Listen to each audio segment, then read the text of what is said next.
devient une fierté internationale puisqu'il y a peu de stations qui accueillent des Coupes du Monde. Donc on fait déjà partie des stations privilégiées.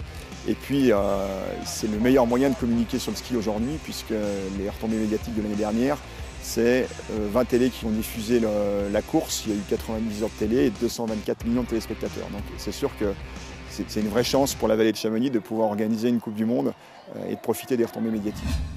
La Verte des Ouches est la plus ancienne piste de descente au monde et l'une des plus exigeantes. Cette verte, véritable piste noire, devient chaque hiver le Kandar, la course la plus complète du circuit, au dire des coureurs de tous les temps. Plus de 3 km de piste, avec une pente moyenne à 27% et des pointes pour les coureurs à près de 120 km/h, le Kandar effraie, fascine et attire. Pour ma part, je pense que c'est déjà l'une des plus belles pistes du circuit Coupe du Monde. La chose importante sur une piste de descente, c'est que toutes les difficultés sont représentées. C'est-à-dire qu'on a des sauts, comme ici sur la cassure, on en a un deuxième au goulet, on a des virages très techniques qui sont rochers blancs et sapécis, on a des parties glisses qui sont quand même assez difficiles à négocier. Les coureurs peuvent perdre pas mal de temps à ces endroits-là.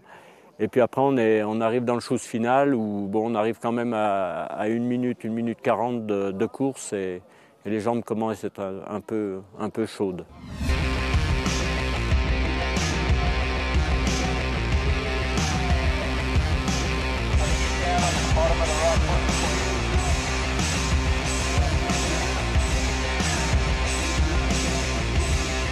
Les conditions de cette année, c'est l'une des rares fois où on la prépare dans des conditions comme ça avec énormément de neige.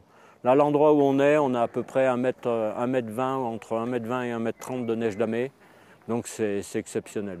Donc là maintenant, la partie qui va jouer, c'est de durcir cette neige.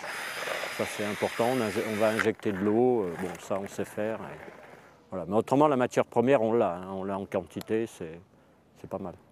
Les meilleurs coureurs du circuit de Coupe du Monde de ski alpin vont s'affronter ici et tenter avant tout de dominer cette piste qui n'autorise aucune erreur. Guy Perilla, Ketil Andrea Mott, Hermann Maier, les plus grands se sont imposés ici où personne ne part favori. Les plus grands se sont aussi cassés les dents sur cette piste à la hauteur du sommet qui la domine.